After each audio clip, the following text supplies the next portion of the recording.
Gazipur city কর্পোরেশনের কোনাবাড়িতে আগুনে ৯টি দোকান ও একটি টিনশেড রুম পুড়ে ছাই হয়ে গেছে।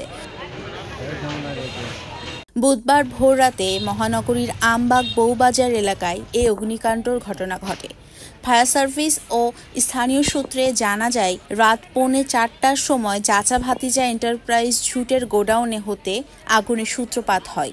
পরে তা মুহূর্তের মধ্যে আশেপাশে থাকা মুদি দোকানে ছড়িয়ে পড়ে।